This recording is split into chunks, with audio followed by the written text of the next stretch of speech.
Si Miss Matet de Leon, mayroon siyang ibinahaging mensahe na talaga naman tagos sa puso. Ano po ang mensaheng ito na talaga namang tiyak tayong lahat ay maaantig? At gayon din po, si Mr. Ian De Leon, sa dinabi-dami ng kanyang pelikula, meron pala siyang pinaka madamdamin at talagang tagos sa kanyang puso. Talaga yung pelikulang ito na ginawa niya. Sabi niya talagang, kumbaga naramdaman niya, ano kaya ang pelikulang ito? At si Ate Guy, mapapanood na naman natin ang pelikula niya na talagang kinilala sa loob at labas ng bansa. Ano ang pelikulang ito at kailan natin mapapanood? Ang lahat ng yan ay ating pag-uusapan sa pagpapatuloy ng Heart's Expression. Kumusta po kayo? Ito po ang inyong lingkod, Kuya Ferdy R, na bumabati na magandang araw sa inyo. At nagpapasalamat sa patuloy na pagtangkilik ng Heart Expression. Salamat mga mahal ko Noranians at sa lahat ng mga nanonood, subscribers ng Heart Expression. At sa mga hindi pa nag-subscribe, please, subscribe po natin ng Heart Expression. Tapusin, i-like at i-share. Ayan. Alam niyo po, si Miss Matet de Leon, na talaga namang kapag naalala ko si Miss Matet de Leon, naalala ko yung takot ako na talagang nag-click po. Alam niyo po, ang pagmamahalan nilang magkakapatid ay talagang makikita mo.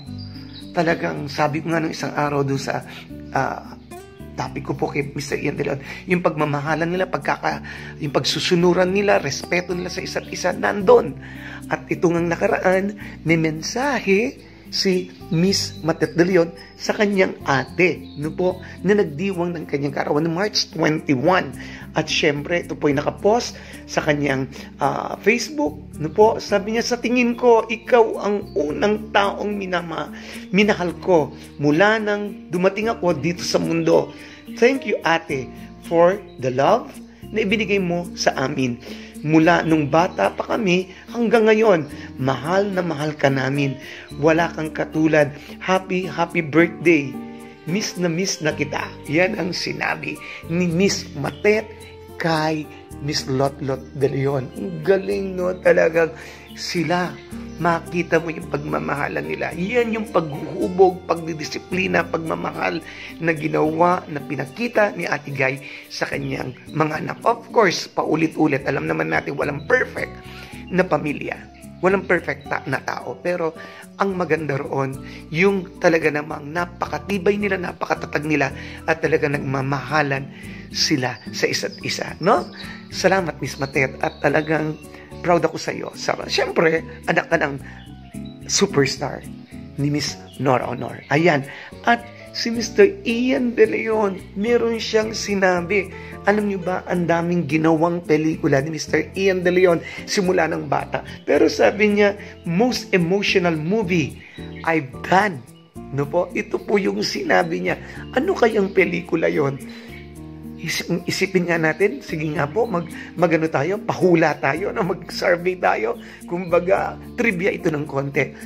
Ano kayang pelikula ang sinabi niyang most emotional? Hindi kaya yung pelikulang Muling Umawit ang Puso kasama ang kanyang mommy na si Miss Nora Honor?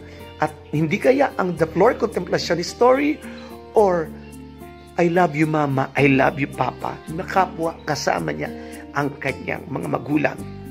Sa palagay niyo po, isip-isip, tama ang kanyang pelikulang ginawa na talagang most emotional. Bagamat lahat ginampanan niya na mabuti, pero mas naramdaman niya po sa pelikulang The Floor Contemplation Story. Ayan po, nakapost. Ang galing po, talagang bilib ka, Talagang siguro, dahil ito ay true to life story, at talaga naman, si Ate Guy, nakita natin, siguro lalo na yung tagpong nandun sa salamin na bibitayin si Floor Contemplation, sa istorya. Siyempre, nandun yung salamin, lahat, sino bang hindi naantig doon? Lahat naman tayo, lahat ng eksena, lalo na nga yung salamin. Siguro talagang naramdaman ni Mr. Ian De Leon na habang inisip niya talagang si Flor, si mama niya, di ba? Talagang karakter na Ate Guy, nakita niya ni Mr. Ian De Leon sa mama niya. Talagang si Flor, si Miss Nora Honor. Kaya siguro ganun na lang talagang natangay siya at nagampanan niya yung papel na ibinigay sa kanya. Totoo naman ang galing-galing niyo doon, Mr. Ian De Leon. Congratulations. At ito, talagang hanggang ngayon lang kailan pinalabas uli. At talagang pinalakpakan. Ito po, ako po talagang lahat ng sinihan dito sa San Fernando, pinuntahan ko, pinasok ko, pati Angeles, pati sa Manila. Talagang tinignan ko kung gaano kadami ang tao. Talaga po nung araw na yun, namasyal ako sa sinihan para tignan ko lang po kung gaano kadami ang tao. Talagang maraming tao. Talagang blockbuster ito. At sa Ate Guy, muli natin mapapanood ngayon pong Happy Women's Month. No po?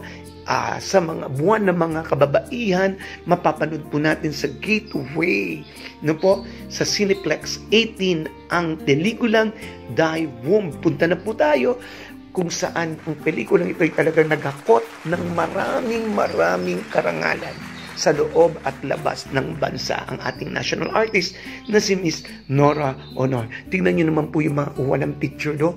Sa Ate Guy, talagang makita mo, nabilad sa araw, nandun, nagbangka, nandun, tumalon sa dagat, ay ang dami, nagluto, nanahi,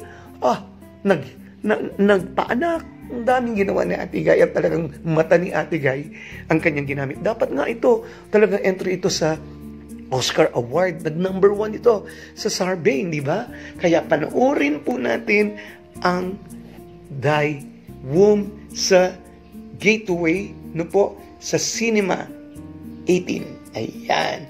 At talaga naman pong ito po ay katangi-tangi panabig. Ayan po ang ating mga balita ngayon. Abangan po natin ang pagpapalabas ng Pieta Mananambal at ipag-pray po natin nawa po masungkit ni Ate Guy ang Best Actress sa Japan.